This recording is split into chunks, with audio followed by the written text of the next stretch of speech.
What's happening? All right. So we all know who Fat Joe is. We all know he's the king of cap, Mr. Capzilla himself. Here's his robbery story, which is absolutely fucking hilarious. I've seen this before, but I felt like I had to fucking react to it. My boy wanted me to.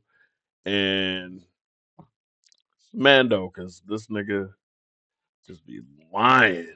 Here we go. Let's get into it. Okay. So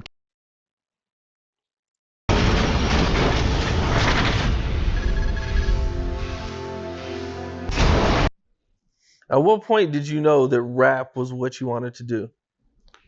Oh, I love Already fucking funny.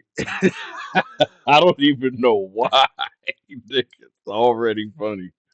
Just look at him, man. And his beard is questionable. I don't understand it. hip hop since the beginning, since day one of hip hop. Now, rap, I always rapped, 8 years old, 9, 10 years old. I always been battling in schools, but I took the streets and the drug game more serious than rap. And so, unfortunately, I can't make no excuses, but I wanted to get rich or die trying. Shut the fuck up. So you were the first 50 Cent nigga? Ah! Get the fuck out of here. Why would you say that with such a serious face? And this nigga had beef with 50 Cent. He could have thought of any other fucking phrase. Come on, man. You know, I never liked being poor. And so I knew that I was willing to take whatever risks I had to take to become successful.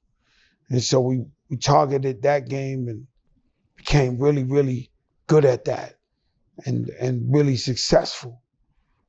And so a bunch of my friends started going to jail for the RICO. You know, that's when the RICO was invented. And so they He the reason for the Rico? Come on, man. Cap or fat? I don't even use the word cap unless it comes to this nigga. This nigga be capping massively. He the reason for the Rico. took down John Gotti with the RICO. And so if they took down the Italian mafia, who was the smartest gangsters ever lived. You know, the Italian mafia, they have a son that's a lawyer, they have a son that's an accountant, then the other three are gangsters, and the father's the Don.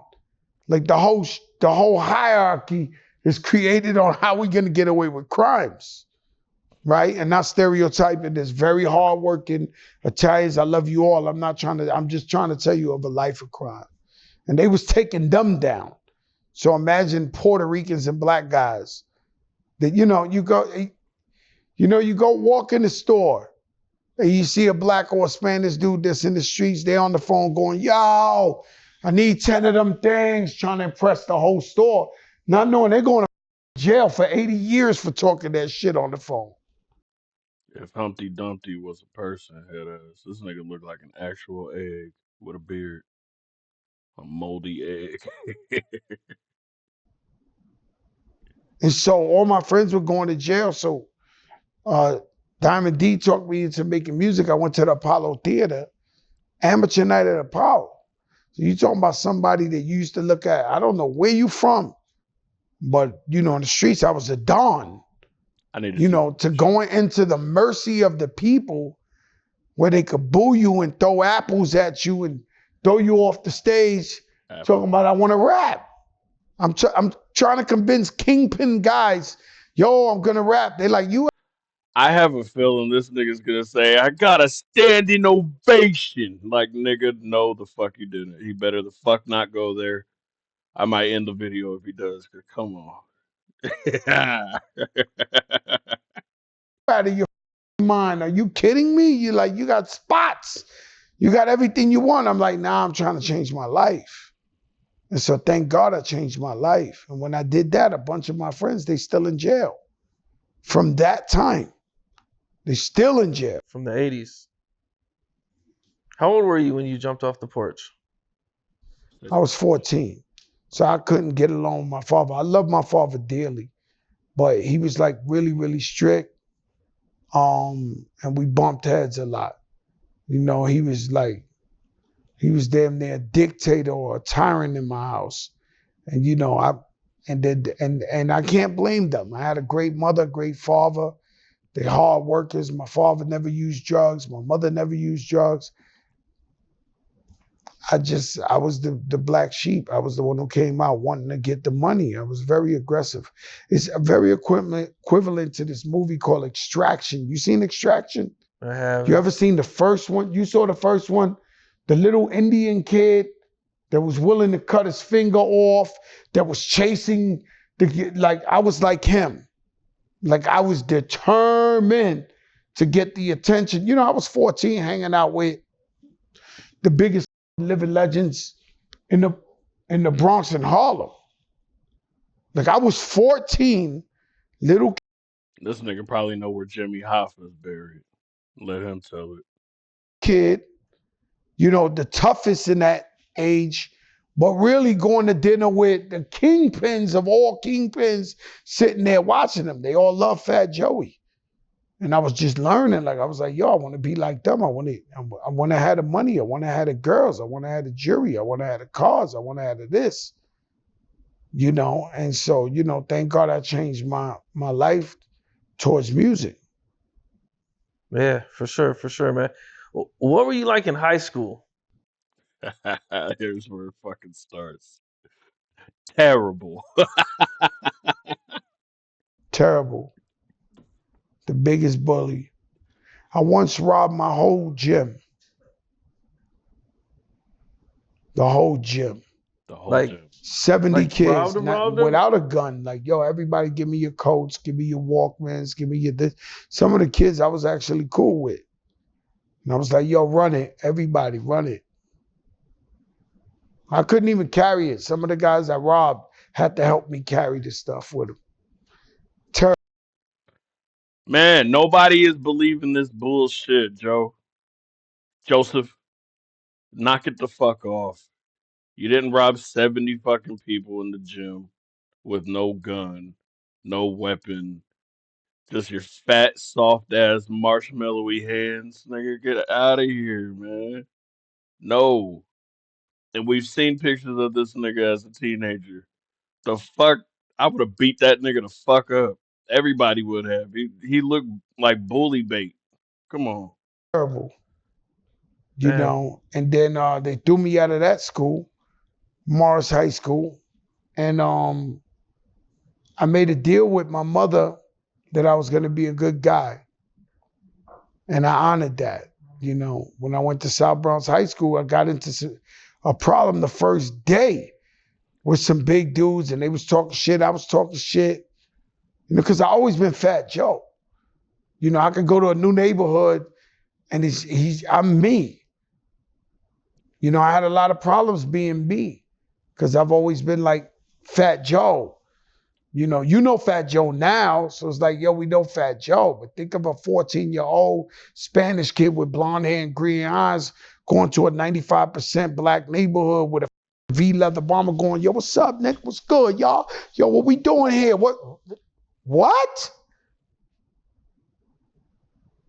Where's this alien from? Is he crazy? What is he? We have never seen one of these. You know, but I always been me.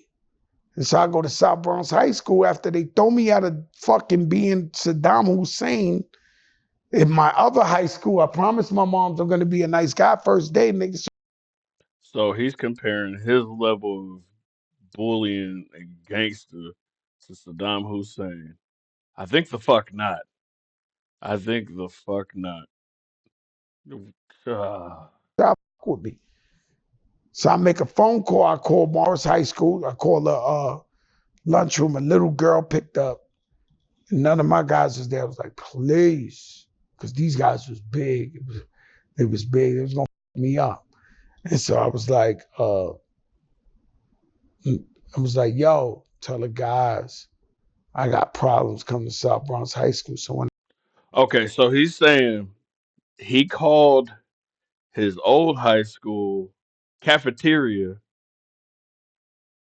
to get his boys to come to his new high school to get his back. So you just had the cafeteria phone number, fat ass nigga.